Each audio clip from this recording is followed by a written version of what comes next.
This is Greg Canty here, and welcome to the Win Happy podcast. Stay tuned for interesting chats with interesting people about winning their lives and being happy at the same time. This show has been brought to you by Fusion Communications. Thanks for listening.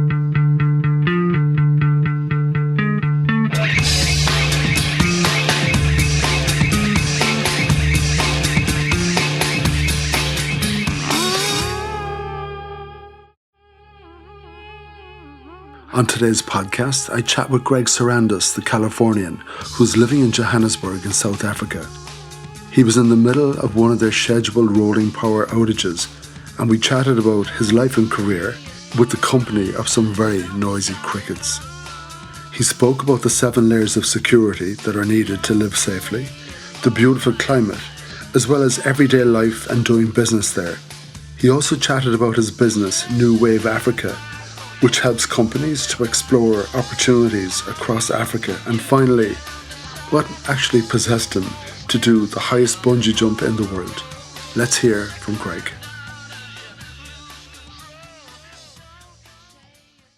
Greg Serandos, a huge welcome to the Win Happy podcast. How are you keeping? I'm doing very well. Thank you for having me. I met you a while back. Yes. On this unusual platform called Lunch Club. Mm-hmm. For the listener, will you describe what that is?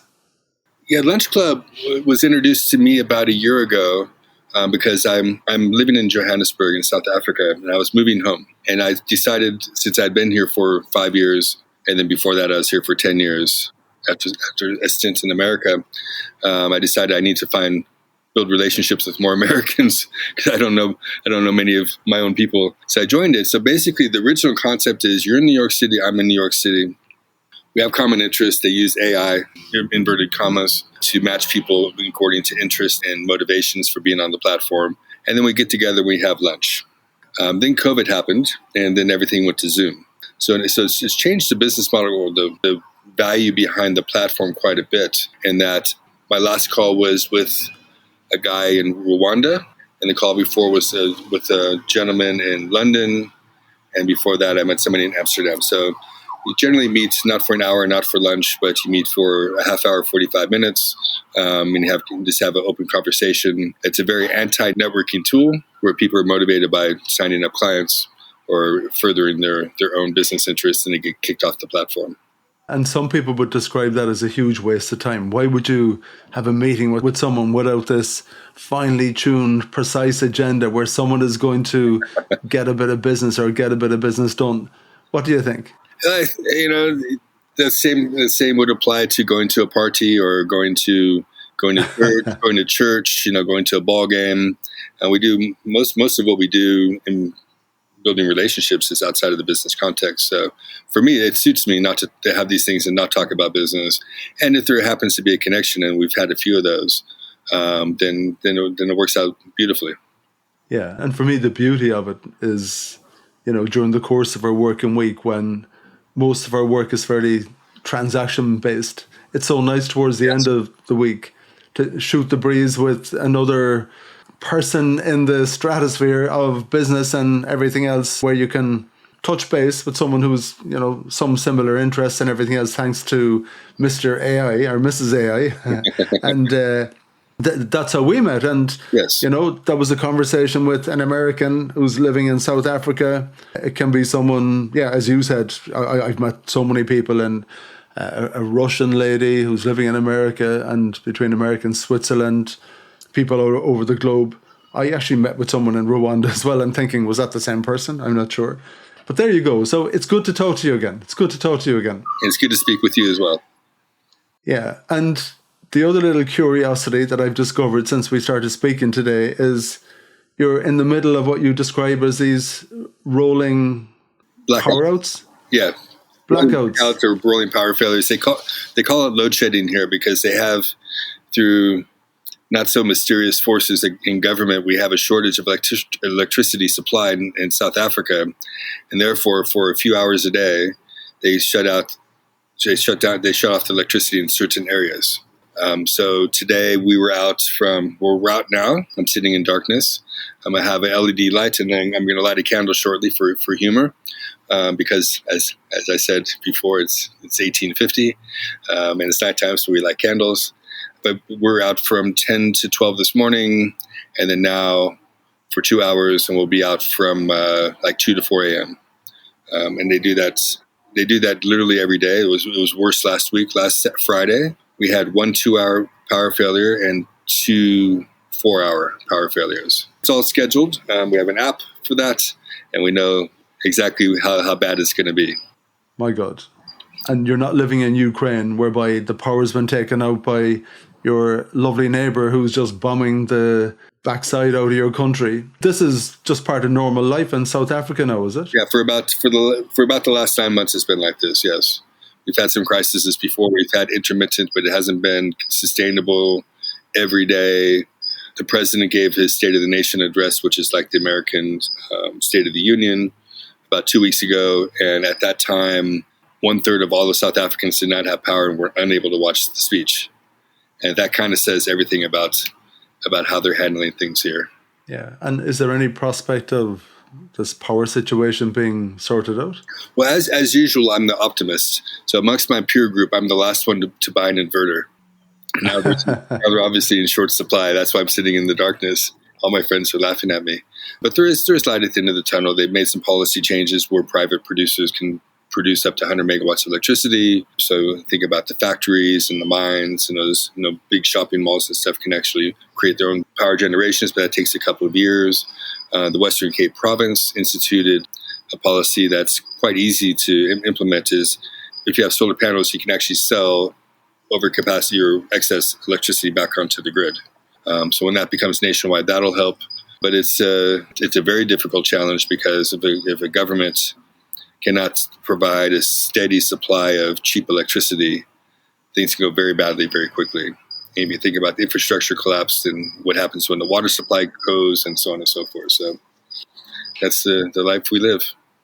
I have some South African colleagues who are living here in Ireland. One, a good buddy of mine, he is the general manager of a hotel. He regularly tells me how bad things are over there. I think he has to send money to his parents. They're in their 70s, but they have to continue working because I think there isn't enough social welfare or pension scenarios. We have another lady, one of our colleagues, she's working with us, and I think they got out of there for similar reasons and the trouble and the politics and everything. Yep. So my big curiosity is that here I have an American who seems to be voluntarily living in South Africa. Yeah, the candle is going on now. The listener can't hear this, but it's a beautiful candle that's just been lit. It's a bit early, Greg, to be getting romantic, but anyway, there you go. So a question I ask everyone that comes on the podcast, because I like the listener to get to know the person. Who the hell are you and where did you come from? My name is Greg Serandos. I'm from California. I was born in Los Angeles. San Francisco Bay Area is home. That's where I did my high school, my university. Very happy there. And then I got the international bug in my mid-20s, and I went off to Japan, to Tokyo for 5 years. I had a close relative that had a business there. Said, come out here. It's a nice adventure. So I taught English for a year, and then I basically did advertising work for the next 4 years. Primarily, I'm a writer. I'm not a designer, and account manager. So I worked for one of the young Rubicon companies there for a few years. So at year 5, the problem with living abroad is people die. My granddad passed away, and I wasn't there. So I said, I'm moving home. So I moved home. I said, I'm never leaving again. So I got a job with the most immovable object in terms of a career choice I could possibly find, and that was working for a big telco, a big fixed line operator in California called Pacific Telesys or Pacific Bell. Got a channel job there. I wasn't actually working in the monopoly side. I was working on the new product side. It was quite a good time. And then after about 6 months, they realized I had some international experience, and the parent company, SPC Communications, had like 14 international properties, including in Zurich. They had a mobile operator. They had Telmex in Mexico. They had Telcom South Africa, which leads me here. And they said, we would like you to go to South Africa and run the channel or build the channel because it was recently being privatized. And then in a few years hence, they wanted to do an IPO. And I said, well, why would I want to do that? And they said, well, we'll triple your salary. And I said, okay. So I came to South Africa on that basis, lived about probably 3 miles from where I'm sitting now, worked in Pretoria, did that for 4 years, did my job, found my successor. Actually, I appointed 4 or 5 successors. They kept getting pinched away because I kept getting the best people to work for me. And then I moved back to California.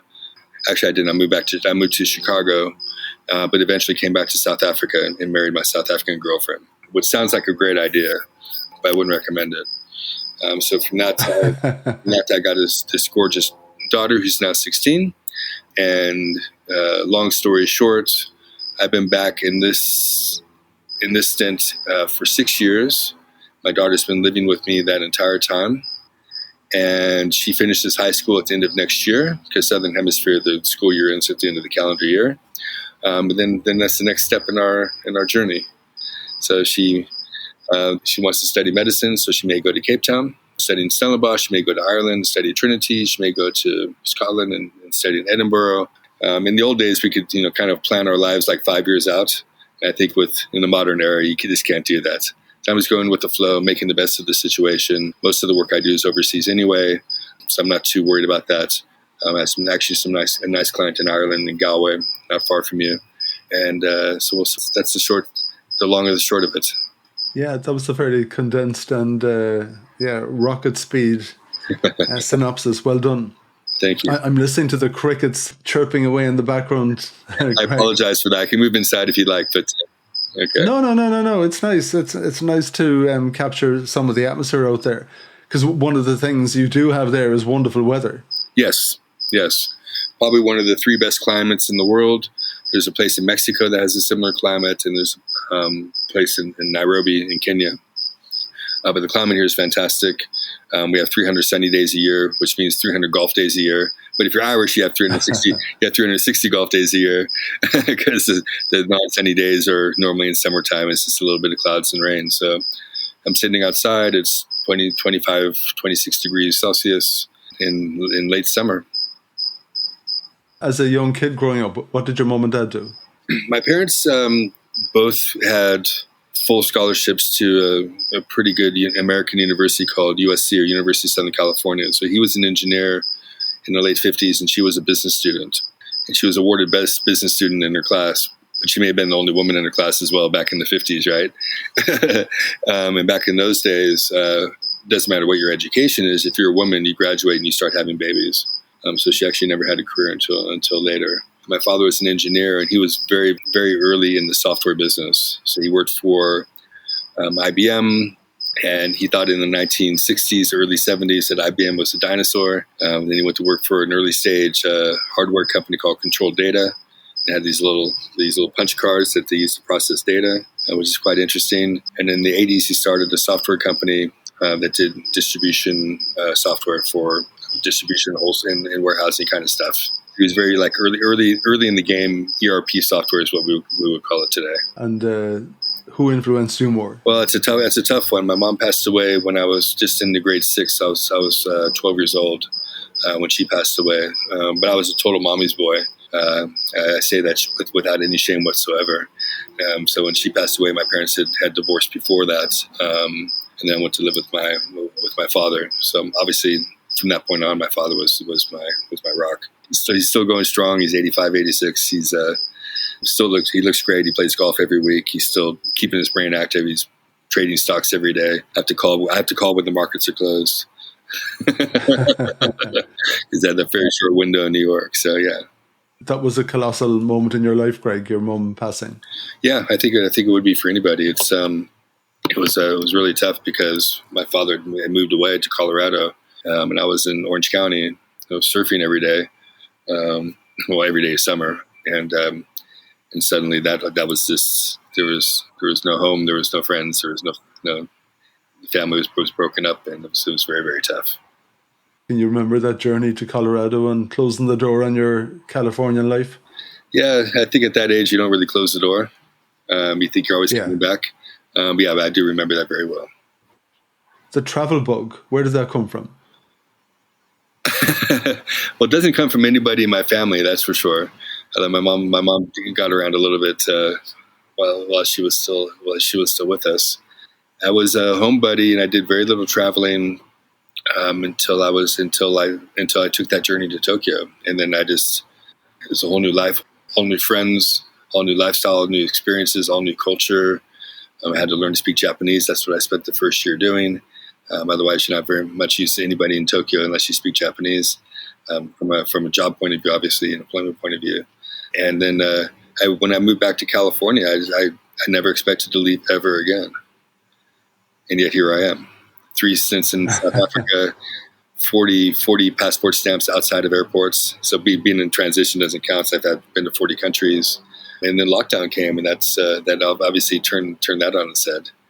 You take a Greek American Sagittarian, and you say you can't travel and you can't go outdoors. It was a very different experience. Are you there because of a love for your daughter? Yes. We were going to move back last year, and I just decided, pardon the background noise, there's a plane flying overhead. So we do have airplanes in South Africa, by the way, so you know. So we decided she was going to apply to a school outside of Boston, and we did the open house. I just decided it's in her best interest to finish her high schooling here in South Africa, and then we move on to the next stage in life. Taking her out before at grade 10 or grade 11 would have been, in my view, would have been traumatic, I think. So we changed schools. She was interestingly, she was in an all-girls school that she's third generation in. So her gran was first generation in the 40s, and her mom in the 80s, and then her now. And she did that through grade 10. And now we moved to, and that school was founded in 1888 here in Johannesburg. And then she moved to St. John's, which is traditionally an all-boys school, but they have a Cambridge A-levels program there. And since she wants to study in the UK, we decided that would be a good challenge.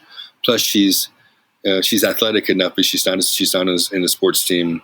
She doesn't do arts and music, so her thing is academics. So why not go into the best academic program we could find?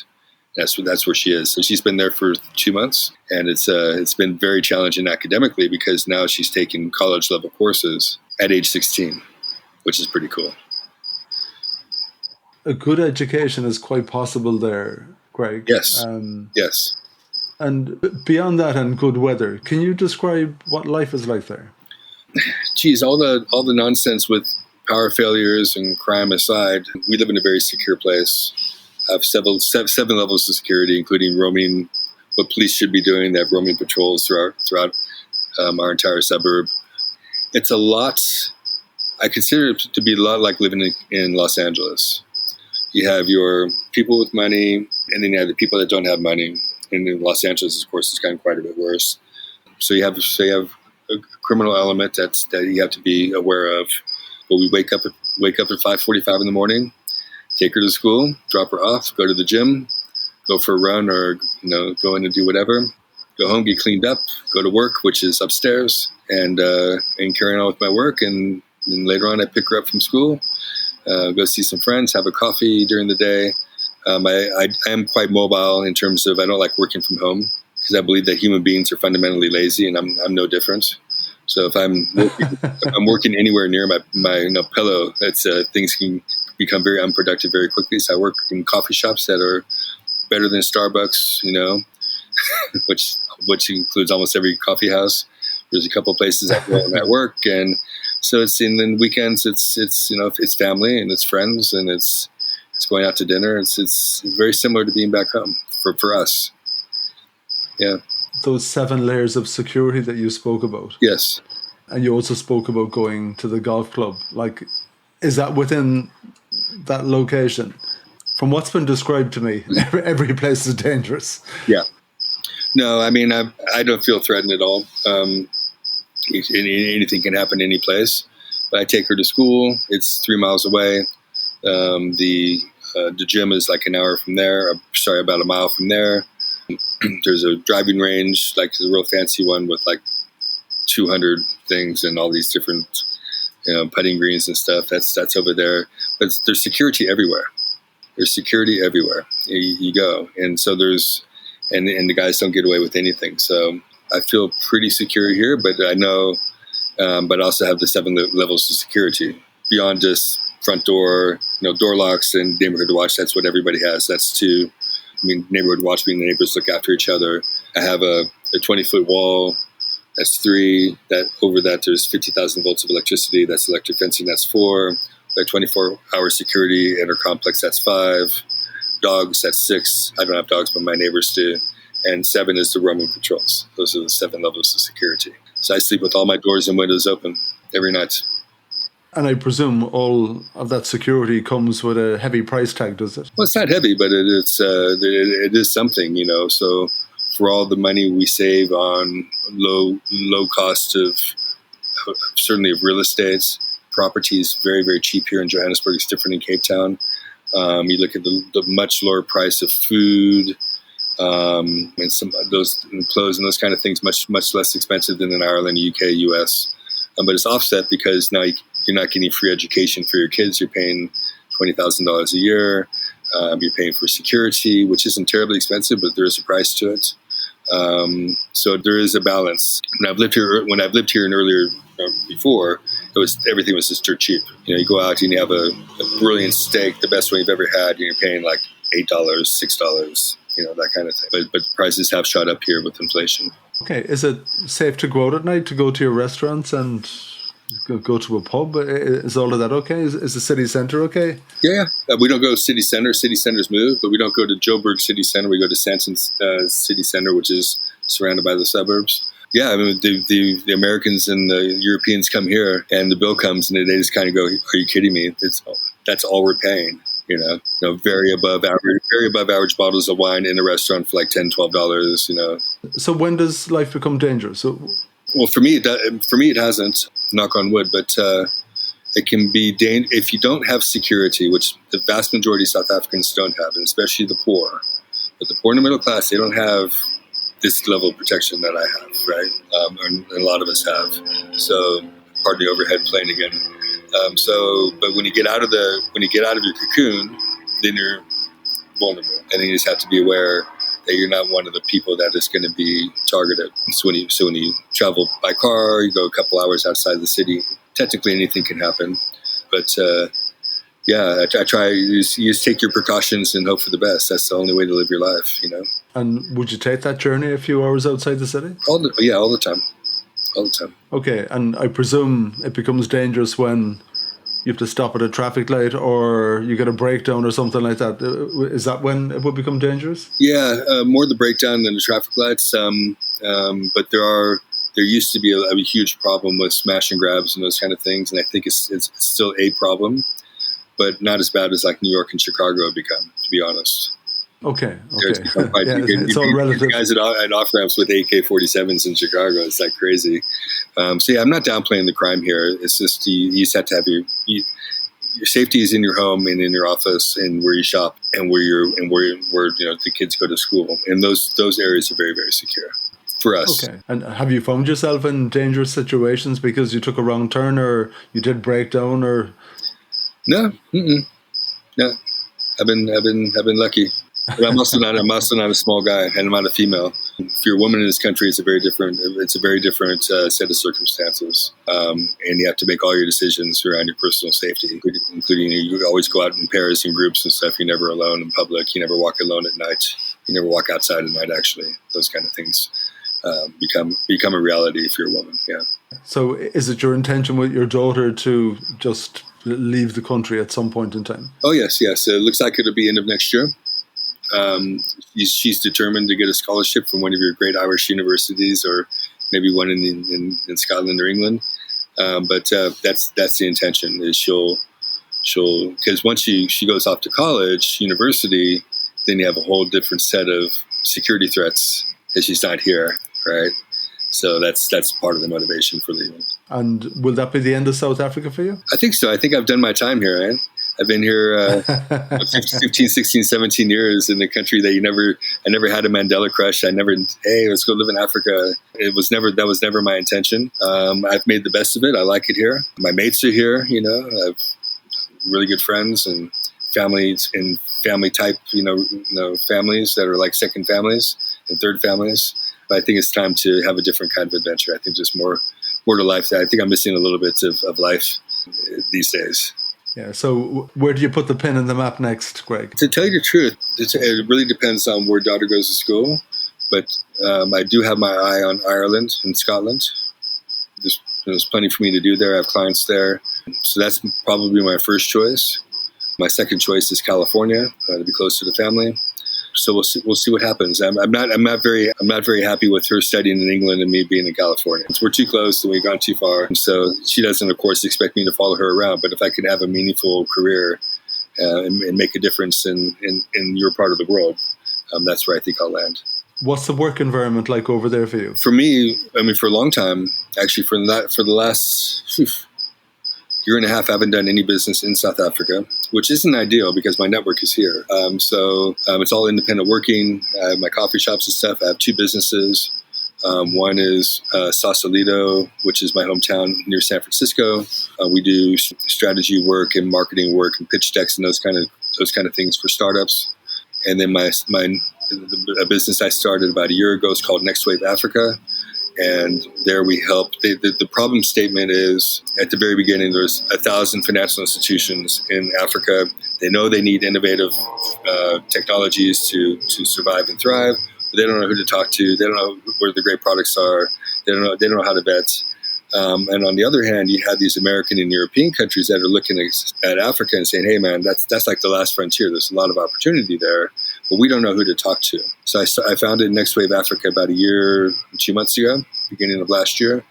And with that premise that we started with fintech, which my first job going back to advertising days in Tokyo was in financial services. And we had Chase and UBS and Goldman Sachs as our clients. So I know quite a bit about financial services. We put a few fintech products into the market here. And then the second was political tech. So we help opposition parties in Africa with digital campaigns and data-driven campaigns, which are still primarily only properly done in the United States. Got some products for that. That turned out to be a mistake, in my opinion, because there's only 10 elections a year in Africa. Versus America, there's 50 every 2 years, and there's hundreds of campaigns every year, actually, in the U.S., because you have states and local and national and congressional and all that kind of stuff. But we're hoping to get a couple of political parties on board with that. And then very recently, Greg, in the last, pardon the sirens in the background, there's no crime here at all. That sounded very close to comfort. That was an ambulance, actually. So really at the beginning of the year, there's been an onslaught of international companies out of Europe and the U.S. that are keen to come into Africa, and they've been calling us and trying to work out business models and that kind of thing. But we're signing now 4 companies that fall into that big tech data migration AI kind of category. And we just help them with their Africa strategy and help them with their go-to-market and get them into the right conversations. That's what we do. And what's the model for doing business over there? You know, if you have your established business already, you want to bring it to Africa, do you need to bring your own teams, or is it possible to get up and running, being realistic about it, with, local staff? Yeah, we set up the Africa office, so we can do an Africa representative office, and we can be the sales team here. So what we would do is say, cool, we'll handle your Africa thing. We'll have a strategy. We're not going to take on all 52 countries. There's actually really only 6 meaningful countries on the continent: South Africa, Kenya, Nigeria, Ghana, and a couple of others. So have a strategy, and it's just like, just pay us what you'll pay a full-time salesperson, and we'll handle all the sales for you. You can get on Zoom, do your product demonstrations, help out with the pre-sales and the proposal development, and we can handle the rest. So that's how we're working. So it's a partner program. We'll handle all the relationships. I built an advisory board. This isn't just me, Captain America, taking over Africa and they call in this kind of way. I've appointed 10 people to an advisory board. They're not like the Davos crowd, like the who's who is getting the Learjet to talk about climate change. It's more the kind of the people that are out there in the game, making the difference, and are hungry to actually do more. So the head of commercial operations for DHL is on my advisory board, a former ambassador and diplomat in UN, the head of the UN supply chain, actually for the WHO. He's on my advisory board. He heads it up. We have people that are very active in the payment sector in Africa in our advisory boards. We have those kinds of people that help us put us in the right conversations and meeting the right people. when it comes to getting to that business development phase. Okay, you might tell me how people might contact you, Greg, with the different opportunities. What's the best place, the best way for people to connect with you? LinkedIn is always easy. Greg Serandos, Serandos. You can email me, greg.s@nextwaveafrica, just like it sounds, greg.s@nextwaveafrica.com. Those are the two best ways to find me. Very visible and active on LinkedIn and on the internet. So. Fair enough. The web address for the African company? www.nextwaveafrica.com. Nextwaveafrica.com. Yeah. Cool. And is it possible to do good business? It obviously is. And you would steer them the right way, and yeah, for sure. The pitfalls to avoid. Yeah, for sure. And we wouldn't take on any business where we didn't think that they would have a market. It's just not worth it for them. It's not worth it for us. I'll give you an example. I mean, there's really two tiers. The business is founded on Africa, non-South Africa, Africa. And South Africa is in decline from an economic point of view, so there's fewer opportunities. But, the really hard places to get into, anybody can fly into Johannesburg and get a meeting with IBM or General Electric or whatever, the mobile operators. Because here is a lot like, Johannesburg is a lot like London, right? Just there's a central head office for everybody. But the harder places are outside of South Africa. And that's what the business was founded on. However, there are some big tech companies, and these AI guys are looking to get into there's 5 big banks here. There's 4 mobile operators here, telcos. There's 3 or 4 big insurance companies here. And those are world-class, multi-billion-dollar companies. We also have good access into those guys. What's happiness to you, Greg? Happiness? Oh, gosh. At this stage of my life, it's obviously a healthy and happy child that has a really great crack at life. And I think she has that, not just because of what I've given her, but because of what she's done with it. She's a really serious person, and she works hard. And I'll tell you, these Gen Zs or Gen Zs, as we call them, they are impressive people. The caliber of conversations that say, we make fun of them because they're always on their phones and wasting their time on TikTok. But we're also reading comic books and watching too much TV and all that kind of stuff. So it's a very impressive crowd that she's in, and that age group is very impressive. So yeah, so I've given her an opportunity, but she's taken it. So her happiness and security is primary. And then for myself, it's getting up, it's making a decent living and being able to travel more than I have been since the COVID regime started. That's happiness for me, spending more time with my family as well. And I always talk about winning happy, having those goals in your life, putting the ball in the back of the net, those moments of celebration that give you some elation. Looking forward, do you have some of those in mind? Yes, very much so. I wouldn't want to get too specific about it, but it is a lot around Next Wave Africa putting up some really big numbers in the next 12 to 24 months. And me, on that basis, being able to do that business from anywhere in the world, whether it be Italy or here or Cape Town or California, being able to have that because for me, financial independence means freedom, and being able to be free. When I empty nest in 22 months time, that I actually can go out and actually do some more adventurous stuff. Yeah, it sounds like there's a big adventure ahead for your daughter. What's her name? Tiana. And for you at the same time.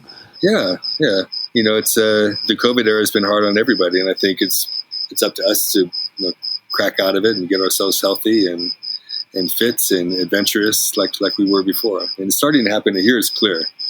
It's Monday night now, but Thursday night through Saturday night, every restaurant and every bar in this entire city is going to be jam-packed and full. And all the flights are full. All the international flights are full. People are actually getting out and doing stuff, which is great. Yeah, that is really great. I was watching a travel show on TV on Netflix with Eugene Levy, the character in Schitt's Creek, that TV show. Mm-hmm. So he's 75 and it's obviously done for TV, but he's going to all of these different locations around the world. Right. And I think that just whole idea, my own wife, it's her birthday this week. She calls it her birthday week. It's not a birthday anymore, it's a birthday week. And I noticed that. It's wild. So she's in her mid to late 50s, mm-hmm. and she was having a conversation. It's really important that we need to celebrate these times and these days because we're all getting a little bit older. Yes. But I reminded her that Eugene Levy, who's 18 years older than her, is still traveling the world and having these new adventures. So, yeah, that perspective on age, we need to be careful with it, don't we? We need to not write ourselves off too early. Yeah, I think I may have mentioned in our initial conversation, and I'll say it here, that I got a few years to get to 60, but I'm going to write a book saying life begins at 60, because that's the reality. You know, we're much healthier. Our grandfather's 60, and our 60s are different, entirely different things. And you know, I look at the way my father's lived his life, and Eugene Levy. I mean, American Pie may have added 20 years to his life just being part of that, right? Yeah, yeah, exactly. So good for him getting out there and doing stuff. Yeah, I might help you to write some of that book, Greg. The two Gregs. There we go. There we go.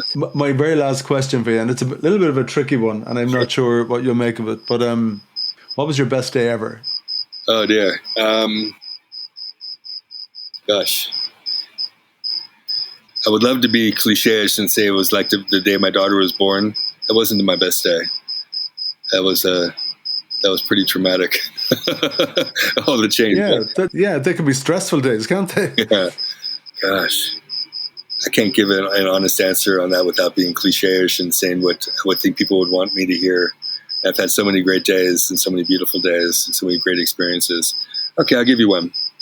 1999 New Year's Eve, in my first tour duty in South Africa. We're in Cape Town. I have friends here from Japan, from US, and from Canada. And we're traveling, and we went to Zimbabwe, and we did a whole bunch of fun stuff, and we landed in Cape Town.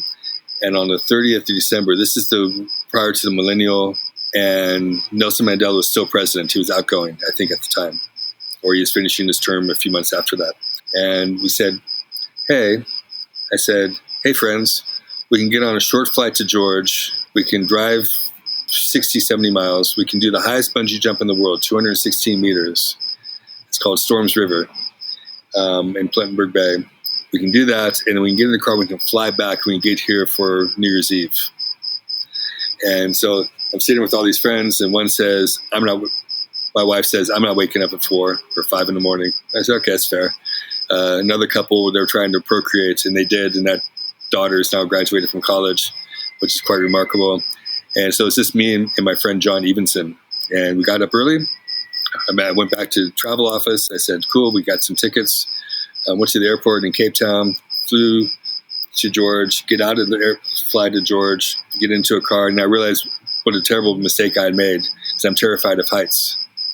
And I was going to do a 216-meter bungee jump, which I'd never done before, any kind of bungee jump, or I haven't jumped off anything in my life. So we drove in like an hour. It was a terrible experience. It's the bungee jump is a 4-lane highway, and you jump off one side and they tie the bungee rope to the other, so it doesn't like put pressure on your spine. But when you're walking below this highway with all these cars going above you, and it's like walking the plank, it's one of the most terrifying experiences of my life. And some friends of mine have actually said, oh yeah, I remember that plank. That was awful. So long story short, we did the jump. The pull up in the second drop was the second highest bungee jump in the world at the time. It was about 150 meters. You're floating. It's crazy. We get back in the car. We drive to Nice, and we have some oysters, and we fly back to Cape Town, see our friends. And that night was the best night of my life. My voice was nearly gone, but not completely gone, from the screaming of terror from a few hours before. It was terrifying. There was a rave below our guest house. We had so much champagne. Nelson Mandela spoke to us. It was 99, but somehow I was able to talk to my parents on that night. We rang in the 2000s. The Y2K thing didn't come through, so the whole infrastructure didn't collapse. And I would rank that as the best night of my life. Wow. What possessed you to do a bungee jump? Well, we were in Vic Falls the week before, and a couple of the guys went off and did Vic Falls bungee jump, which was 110 meters. So it's like half of what this one was. I wasn't interested. Greg wanted to do bungee jump. No, I'm going to go have a cup of coffee or go look at some elephants or something. And we got on the plane back to Johannesburg, back to South Africa. And John, the same guy, had an in-flight magazine. Remember those things, in-flight magazines? And he had an in-flight magazine. And he says, Storms River, 260 meters, highest bungee in the world. He goes, if we get the opportunity, will you do it? I said, of course. Why not? And then a couple of days later, it's like I walk into the travel office. I said, is there flights in and out of this airport? And he said, yep, we got 6 tickets. I'm like, are you kidding me? This is terrible news. So, yeah, it was more about ego, And it was more about, on the descent, yes. Was there any second of that descent where you felt this is fun? No. So it's one of those things, you do it once, you do it right, and you never do it again. And that was the experience. It was not fun. It was terrifying until you're back up on that bridge. You still have to climb up, and there's like this guy floating. He gets you on this ladder, and if you fall off the ladder, you're going to fall again. And it was a terrible experience, but it was exhilarating at the same time.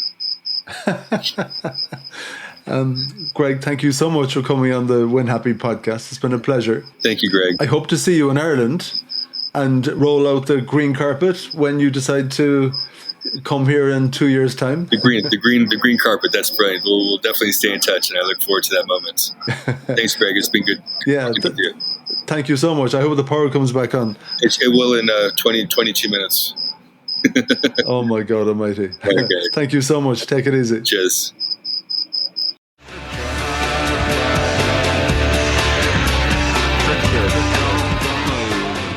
Thank you for listening to the Win Happy podcast, which has been brought to you by Fusion Communications. If you'd like to get in touch, feel free to send me an email at greg@fusion.ie. So until next time, take it easy.